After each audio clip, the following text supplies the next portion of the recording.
Good morning, Facebook. 2 days in a row, me posting.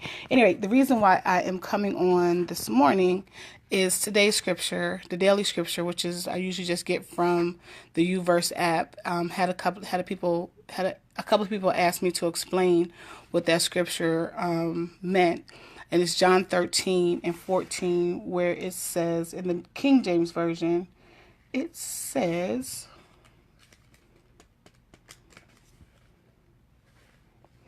And I then, your Lord and Master, have washed your feet. You also ought to wash one another's feet. And someone asked, what does that mean? So if we go back to the very beginning of that text, it starts in verse 13. Chapter 13 is talking about Jesus right before the Last Supper. He knew that and right after the Passover feast, he knew he was getting ready to go to the cross. So he was talking to his disciples. He was talking to the disciples before he was to leave. Hey, Robert. Hope this helps. And by no means am I a scholar. So any of my minister friends, please feel free to chime in as well. And he was talking. So what he was going to do as one of his last things to do for his disciple, he decided to wash their feet. And so what he did, he took a cloth and put it around his waist and began to wash their feet. And as the text goes on, he's washing all the disciples' feet. And then Peter being Peter, said to him, "No, you can't. Please don't wash my feet. If you're going to wash my complete body." And Jesus was saying to him in verse 10, Jesus said unto him, "He who hath bathed needs only to wash his feet, but he is completely clean, and you are clean, but not all of you are." The not all of you are, he's talking about Judas, because Judas is going to go and betray him later on. But when he was speaking about the feet, if you know, back in that time, the feet was considered dirty because they wore sandals. So when he walked into a home, they washed their feet to clean the feet. And then when he says, "Do this as this is your example." I'm down in verse 14. This is the example. The example that Jesus was talking about. He's like, if I as your master can wash your feet and humble and can wash your feet, you should be able to do the same thing with those who come behind you. And yes, I think now maybe it's a symbolic meaning that there's nothing that we should not do for one another as Christians to show love to one another. Some people do still today they have feet washing services.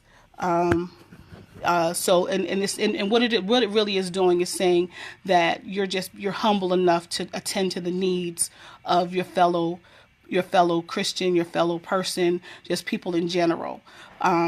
So that we're showing them the love of God. And again, it really is just showing the love of God. So it is, as much as it is maybe a literal washing of someone's feet, it really is also a figurative washing of someone's feet, meaning we're not caring about our own personal issues. Because I can tell you, my dad and I had this discussion many, many years ago. I have an issue with feet. That's just Troya. So for me to have to wash someone's feet, that would be a great sacrifice, only because I have issues with feet and touching someone's feet. So it really is just a personal sacrifice, in that we're giving of ourselves and giving of God's love to one another. That's Really, Robert? That's cool. So that's and again, I'm not, by no stretch of my imagination am I pretending to be a scholar or anything. And typically I don't. I read the scripture in the morning and I post it. But I felt the need to come because you asked and another person asked to get clarity, and it doesn't make sense for us to send the word out and people don't understand what the word is trying to portray. So basically, I believe that Jesus was just saying, listen, I've taught you this. And if I am your master, and I'm saying that you're going to do greater things, you have to be humble enough to remember that if I washed your feet, that you're not above washing someone else's feet, because I've given you the first example. I've given you the first example of love and humility. And if you can follow me, and then if you're, as you follow me, others will then follow your example of following me, if that makes sense. I hope that helps. Again, please feel free, all of my theologians, to chime in, because again, it's not, I don't think that I'm above anything.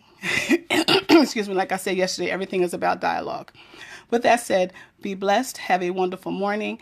If you have any questions, just give me a call later, and we'll try to reason together. If I don't know the answer, I have several people who I consider much smarter than me in the Bible that I can reach out to. All right. Have a wonderful day. Love you much. Mwah.